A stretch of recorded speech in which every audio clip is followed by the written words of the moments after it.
Hello students, आज का हमारा जो टॉपिक है इसमें हम पढ़ेंगे बैंकिंग लॉ का प्रॉमिसरी नोट। तो बेटा एक चीज़ प्रॉमिसरी नोट को पढ़ने से पहले आप लोग नोट कर लीजिए कि प्रॉमिसरी नोट का ये लेक्चर अगर आप सुनेंगे तो प्रॉमिसरी नोट आपका पूरा क्लियर हो जाएगा, पूरा क्लियर हो जाएगा, कोई भी डाउट आपको नहीं रहेगा।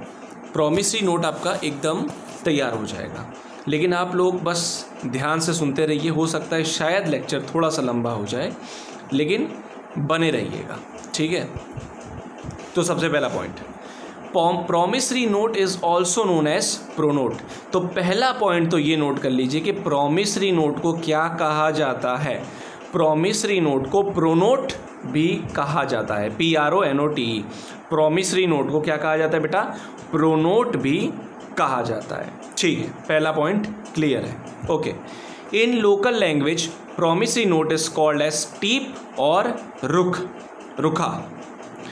लोकल लैंग्वेज में प्रॉमिसरी नोट को एक तो प्रोनोट और लोकल लैंग्वेज में टीप, TEEP आपके सामने है बेटा स्क्रीन पे, और रुख ये भी आप कह सकते हो, ठीक है।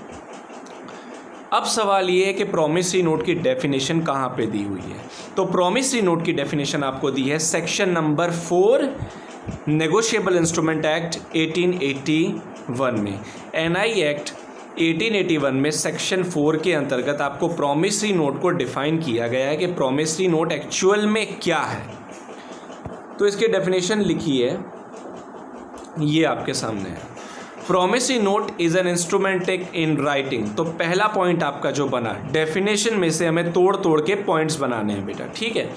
तो पहला पॉइंट तो ये बनाइए कि प्रॉमिसरी नोट एक तरह का नेगोशिएबल इंस्ट्रूमेंट होता है, ठीक है। सेक्शन 4 में इसकी डेफिनेशन दी है, ठीक है।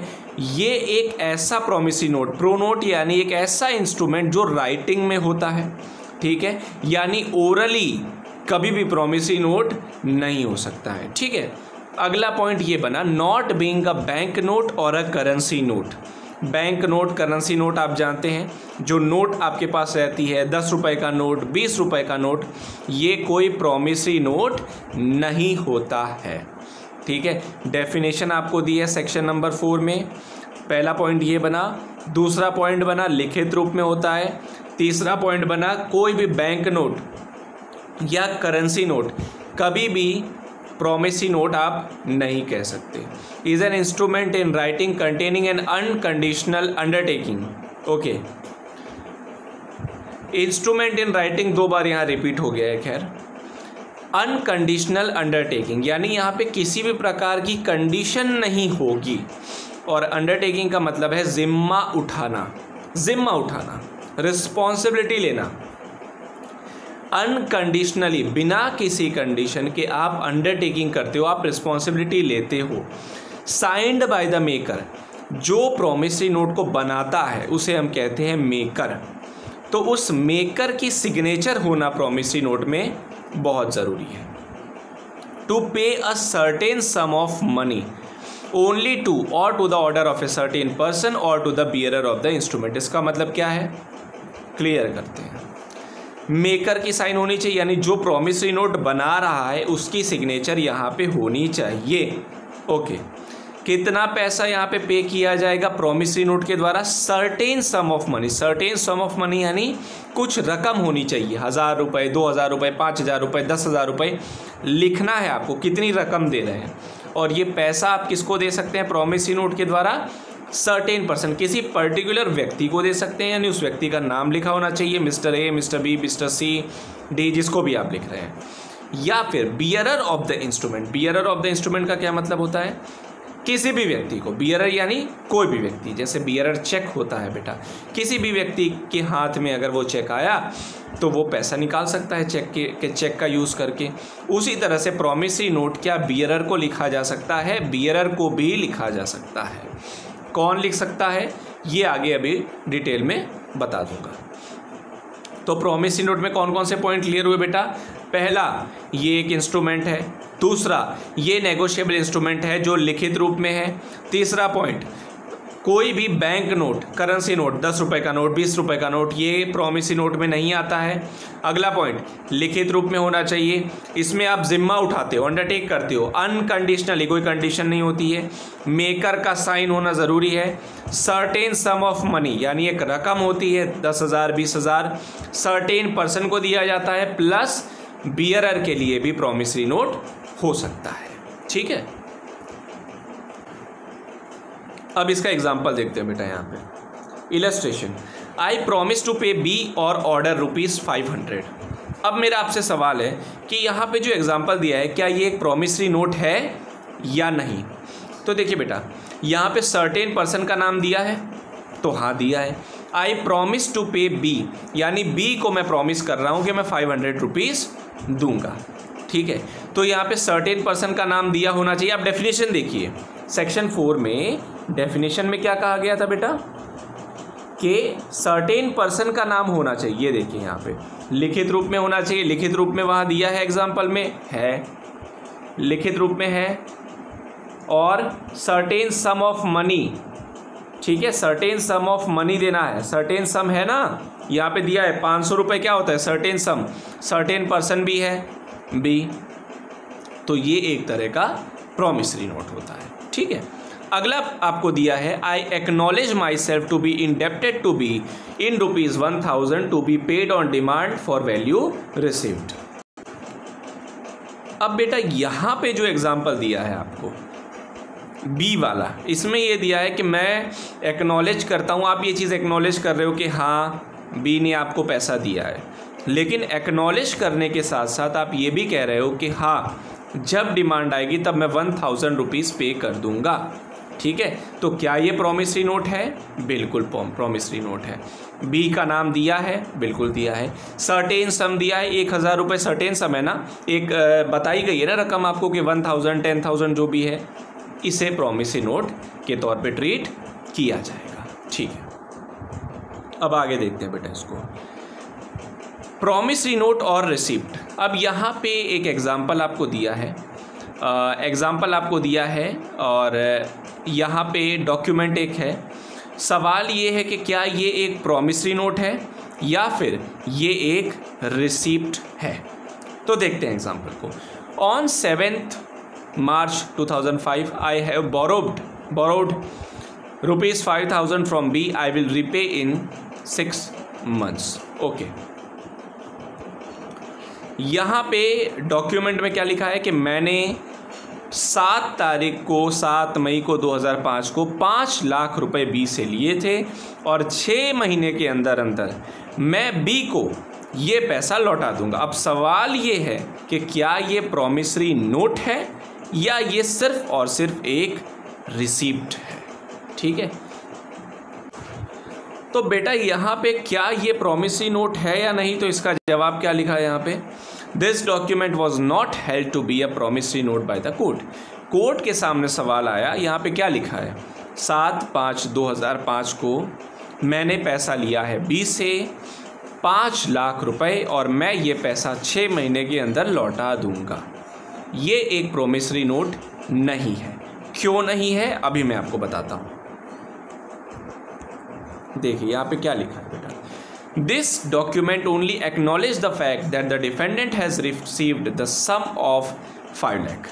यहाँ पे आप जब एग्जाम्पल पढ़ रहे हो तो यहाँ पे क्या लिखा है, आई हैव बोरोड 5,000, मैं मानता हूँ कि मैंने 5 लाख रुपए लिए हैं बी से। तो आप एक एक्नॉलेजमेंट कर रहे हो, आप ये स्वीकार कर रहे हो कि हाँ बी ने आपको 5 लाख रुपए दिए हैं। लेकिन इस डॉक्यूमेंट के अंदर, document has no referring to the person to whom the defendant has undertaken to pay, लेकिन इस डॉक्यूमेंट में आपने कभी भी ये वर्ड यूज़ नहीं किया कि मैं बी को ये 5 लाख रुपए दे दूंगा। क्या आपने लिखा है? नहीं लिखा है। ये ध्यान से देखिए, आप इस डॉक्यूमेंट को ध्यान से देखिए, समझ में आ जाएगा आपको मेरी बात। 7/5/2005 को मैंने पैसा लिया है, 5 लाख रुपए मैंने लिए हैं बी से और मैं 6 महीने में लौटा दूंगा। यहाँ पे आपको लिखना चाहिए था I will repay be with in the period of 6 months. ऐसा कुछ अगर आप लिखते तो हाँ यहाँ पे कहा जा सकता था, लेकिन आपने यहाँ पे सर्टेन पर्सन को रेफर नहीं किया, इसीलिए इसको एक रिसिप्ट माना गया, ना कि प्रॉमिसरी नोट। ओके, जैसे यहाँ आप देखिए क्या लिखा है, मैं पे करूँगा बी को, ए को, इस तरह से चीज़ें होनी चाहिए बेटा। ओके, अब सवाल ये है कि क्या ये एक प्रॉमिसरी नोट है? Mister B IOU ₹1000। अब इसका फुल फॉर्म IOU जो है ना, उसका फुल फॉर्म होता है ये IOU, ठीक है। अब अगर मैं एक जगह लिख दूं कि मिस्टर बी IOU ₹1000, तो क्या इसको एक प्रॉमिसरी नोट में माना जाएगा या नहीं माना जाएगा? तो सबसे पहले ये समझिए कि IOU का मतलब होता है I of you, लेकिन इसका मीनिंग क्या है? पहली चीज़, ये कोई नेगोशिएबल इंस्ट्रूमेंट नहीं है, ठीक है। दूसरा पॉइंट, और इसमें स्टैंप भी नहीं लगा हुआ है, ठीक है। ये क्या है? IOU का मतलब क्या है? यहाँ पे आप बस मान रहे हो कि हाँ IOU ₹1000, यानी मैं मानता हूँ, यहाँ पे बी से मान रहा है ये व्यक्ति कि हाँ, अगर मैं कहूँ कि IOU ₹1000, यानी मैं मानता हूँ कि मैंने आपसे 1000 रुपये लिए, ठीक है, मैं मान रहा हूँ I owe you। लेकिन क्या ये एक प्रॉमिसरी नोट है, हाँ या ना? मैं आपसे कहता हूँ I owe you 10,000, मैं मानता हूँ कि 10,000 रुपये आपने मुझे दिए हैं। क्या इसका मतलब ये है कि ये एक प्रॉमिसरी नोट है? क्या यहाँ पे स्टैम्प है? यहाँ पे मैं प्रॉमिस ले रहा हूँ, प्रॉमिस कर रहा हूँ, कोई अंडरटेकिंग ले रहा हूँ, कोई जिम्मा उठा रहा हूँ कि मैं आपको 1000 रुपये दूंगा, ऐसा मैंने बोला नहीं। मैंने बोला कि मैं I owe you ₹1000। यहाँ पे मैं कोई प्रॉमिस नहीं कर रहा हूँ, तो इसीलिए ये प्रॉमिसरी नोट में नहीं आएगा। अब यहाँ पे आपके सामने जो एग्जांपल है बेटा, ये एक स्पेसिमेन है, ये एक एग्जांपल है प्रॉमिसरी नोट का। देखिए ₹5000 ऊपर लिखा हुआ है, प्लेस का नाम लिखा है, डेट लिखी है 15 नवंबर 2008। यहाँ पे ये भी दिया है 3 months after date, I promise to pay B, और बियरर, मैं बी को पैसा दूंगा या बियरर को दूंगा 5000 रुपीज़। सिग्नेचर भी है, देखिए सर्टेन अमाउंट लिखी है 5000, ठीक है। बी सर्टेन पर्सन का नाम है, बिल्कुल है, बियरर भी हो सकता है। Signature signed by the maker, याद करिए डेफिनेशन, साइन लगी हुई है। प्लेस और डेट भी है। ये एक प्रॉमिसरी नोट का स्पेसिमेन है, ये एक तरह का क्या है बेटा, प्रॉमिसरी नोट है। अब हम बढ़ते हैं essential elements of A promissory note के। इसके एसेंशियल एलिमेंट्स क्या हैं? तो पहला point, parties must be certain. एक सर्टेन पार्टी होना बहुत ज़रूरी है, यानी the maker who makes the note, और दूसरा द पेई to whom the promise is made. मतलब क्या है? जो प्रॉमिसरी नोट बनाता है उसे हम क्या कहते हैं बेटा? उसे कहते हैं मेकर ऑफ द नोट। जो प्रॉमिसरी नोट बना रहा है सर्टेन पर्सन होगा ना, सर्टेन पार्टीज होनी चाहिए। और सामने पेई, पेई यानी कौन? पेई यानी वो व्यक्ति जिसे आप पैसा पे करने का प्रॉमिस कर रहे हो, जो रिसीव करेगा। जैसे कि यहाँ पीछे एग्जांपल में देखिए, यहाँ पे पेई कौन है बेटा? बी है पेई, बी को पैसा मिलने वाला है, ठीक है। मेकर कौन है? मेकर कौन है यहाँ पे प्रॉमिसरी नोट का? ए मेकर हो गया। तो यहाँ पे सर्टेन पार्टी है ना, बी एक सर्टेन पार्टी है, सर्टेन व्यक्ति है। ए कौन है? ए भी एक सर्टेन व्यक्ति है। तो ये होना ज़रूरी है, पार्टी सर्टेन होनी चाहिए। ओके, एक केस भी नोट कर लीजिएगा बेटा, ब्रिजराज शरण वर्सेस शाह रघुनंदन शरण। इसमें क्या हुआ था बेटा? A letter was address to A which content the following statement. एक लेटर भेजा गया था ए नाम के एक व्यक्ति को, उसमें लिखा था in your account ₹4668.15 are due from my son Mahesh, I shall repay the amount by December 1948, you rest assured। Is this a promissory note? समझा देता हूँ क्या है। आपके अकाउंट में 4668 रुपये देने बाकी हैं मेरी तरफ से, मेरे बेटे ने, मेरा बेटे का नाम है, यहाँ पे लिखा है कि बेटे का नाम है महेश, ठीक है, और मैं आपको पैसा दे दूंगा दिसंबर 1948 में, ठीक है। यानी आप एक फादर हैं, वो कह रहे हैं कि मेरे बेटे ने पैसे लिए हैं, मैं दे दूंगा। तो क्या ये एक प्रॉमिसरी नोट है, हाँ या नहीं? देखते हैं। It was here contended that this was not a promissory note because the person to whom the amount due was to be paid was not indicated therein। Okay, यहाँ पे contended, it was contended, contended का मतलब अपनी तरफ से बात रखना। यहाँ पे अपनी तरफ से ये बात रखी गई थी, कंटेंशन दिया गया था, दावा करना। यहाँ पे वकील ने दावा किया कि ये एक प्रॉमिसरी नोट नहीं है। मैं ये नहीं कह रहा हूँ कि ये प्रॉमिसरी नोट नहीं है, समझिएगा। सवाल ये है कि क्या ये एक प्रॉमिसरी नोट है या नहीं, ठीक है। तो यहाँ पे दावा किया गया वकील की तरफ से कि ये जो है प्रॉमिसरी नोट में नहीं आता है। क्यों नहीं आता है? क्योंकि यहाँ पे ये दिया नहीं है कि किस व्यक्ति को एक्चुअली में पेमेंट मिलेगा। क्योंकि यहाँ पे जैसे लिखा हुआ है कि मैंने आपसे पैसा लिया है 4668 और पैसा देना है, आई शैल पे द अमाउंट, लेकिन किसको? ABCD कुछ लिखा है यहाँ पे? नहीं लिखा है। तो क्या ये प्रॉमिसरी नोट है, हाँ या ना? तो इसका जवाब है, ये क्या लिखा है यहाँ पे, letter was address to A। Letter किसको एड्रेस किया गया है बेटा? किसको दिया जा रहा है ये लेटर? A को दिया जा रहा है ना। तो यहाँ पे वर्ड भले ही नहीं लिखा कि आई शैल प्रॉमिस A, ऐसा नहीं लिखा है, ठीक है। देखिए वही कहते हैं ना कि लूप होल्स का फ़ायदा उठाना एक एसेंशियल एलिमेंट है प्रॉमिसरी नोट का, कि सर्टेन पर्सन का नाम होना चाहिए ABCDEF, लेकिन नहीं दिया है। तो क्या ये प्रॉमिसरी नोट नहीं है? दावा किया गया कि ये प्रॉमिसरी नोट नहीं है, लेकिन क्या ये बात सही है? नहीं, ये एक प्रॉमिसरी नोट है। अब आप कहेंगे कि सर यहाँ आई शैल पे A, आई शैल पे B, ये तो दिया नहीं है। मानता हूँ नहीं दिया, लेकिन ये एड्रेस किसको किया गया? किसको एड्रेस किया गया है? A को। तो जाहिर सी बात है ये एक प्रॉमिसरी नोट है, ठीक है। तो इस केस को बेटा नोट डाउन कर लीजिएगा आप लोग, ओके।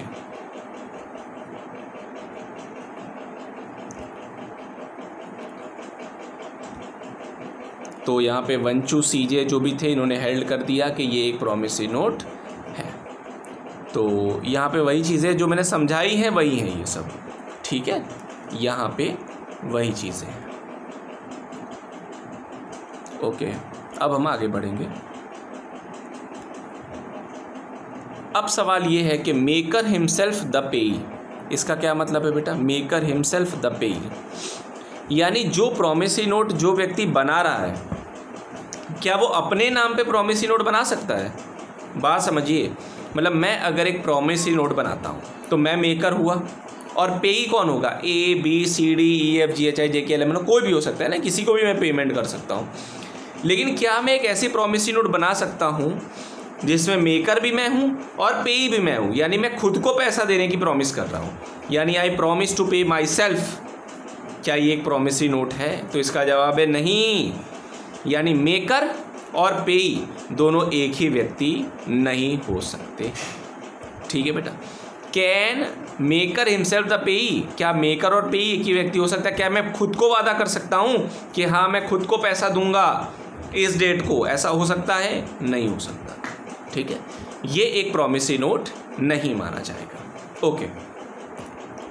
अब सबसे बड़ा सवाल आज के लेक्चर का, ठीक है, हम लोग ख़त्म कर देंगे लेक्चर को, थोड़ा सा बचा है, ओके। थोड़ा सुन लीजिए, ये बहुत इंपॉर्टेंट है, आज के लेक्चर का सबसे इंपॉर्टेंट पॉइंट यही है। आपसे मैं पूछता हूँ, क्या बियरर चेक हो सकता है? आप कहेंगे हाँ सर, बियरर चेक क्यों नहीं हो सकता? अब सवाल ये है कि क्या बेटा बियरर प्रॉमिसरी नोट हो सकता है? तो डेफिनेशन में तो बियरर दिया है, लेकिन क्या आप एक बियरर चेक बना सकते हैं? तो हाँ, लेकिन क्या आप एक बियरर प्रॉमिसरी नोट बना सकते हो? क्या मैं एक बियरर प्रॉमिसरी नोट बना सकता हूँ? बियरर का मतलब जान लो, कोई भी व्यक्ति, बियरर यानी कोई भी व्यक्ति, चेक मैं बना दूं, उसमें मैं किसी का नाम ना लिखूं, तो बियरर चेक, कोई भी जिसके हाथ में चेक आया वो पैसा निकाल लेगा।